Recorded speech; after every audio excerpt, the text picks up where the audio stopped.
Ya, sekarang kita akan membahas mengenai energi potensial. Energi potensial atau yang biasa disimbolkan dengan U adalah energi yang berkaitan dengan pengaturan sistem benda yang memberikan gaya satu sama lain ya. Nah, energi potensial ini juga disebut sebagai energi diam. Nah, energi potensial dapat dianggap sebagai energi tersimpan yang dapat digunakan untuk melakukan kerja atau diubah menjadi energi kinetik. Ya, seperti namanya energi potensial, berarti energi ini adalah suatu energi yang tersimpan yang bisa digunakan untuk melakukan kerja atau diubah ke dalam bentuk energi kinetik. Nah, beberapa jenis energi potensial yang dikenal dalam mekanika diantaranya energi potensial gravitasi dan energi potensial pegas atau energi potensial elastis. Nah, kita bahas energi potensial gravitasi terlebih dahulu. Nah, gaya gravitasi melakukan usaha pada benda sehingga meningkatkan energi kinetik benda. Jadi energi potensial yang gravitasi itu menyebabkan benda memiliki energi kinetik ya, seperti itu. Nah, energi potensial gravitasi adalah hasil perkalian dari gaya berat ya dengan tinggi benda terhadap permukaan bumi, yang mana bisa dituliskan secara matematis UG sama dengan mg dikalikan Y. Seperti ini ya. Ini adalah ilustrasinya di mana suatu benda memiliki berat mg kemudian memiliki ketinggian Y, seperti itu. Nah, energi potensial gravitasi yang berkaitan dengan sistem partikel bumi hanya bergantung pada posisi vertikal Y. Nah, artinya energi potensial gravitasi merupakan fungsi dari ketinggian atau nilai Y di sini ya.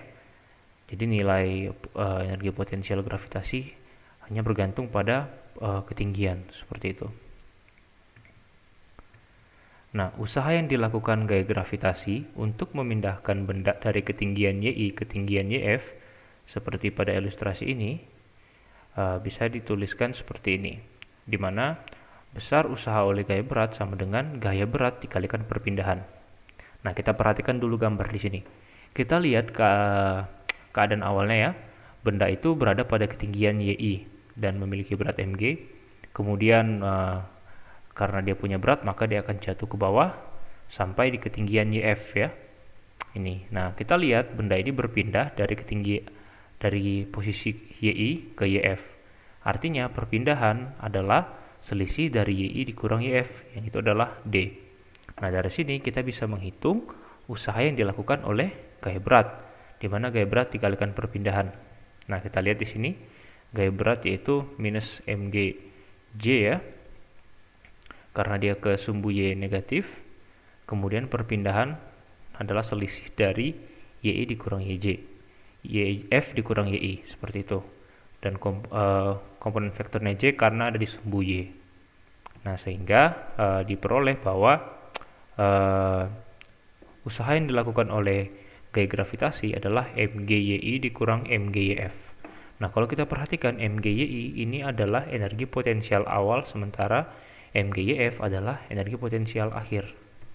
Sehingga kita dapat bahwa WG atau usaha oleh gaya gravitasi itu sama dengan energi potensial awal dikurang energi potensial akhir. Sebenarnya kita tahu kalau kita keluarkan negatifnya ini menjadi energi akhir dikurang energi awal, yang sebenarnya adalah delta.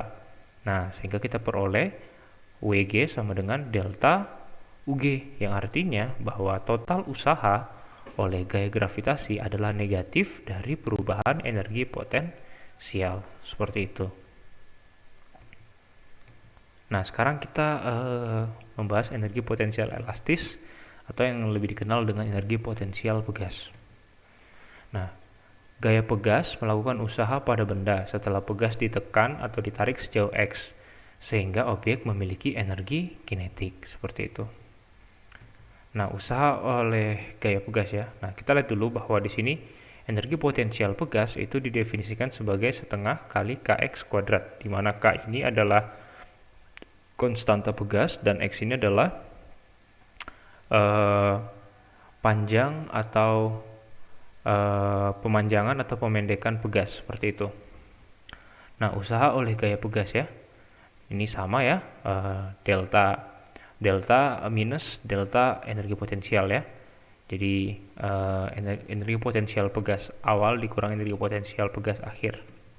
Nah, ini ilustrasinya ya. Kita lihat di sini pegas ya dalam keadaan setimbang.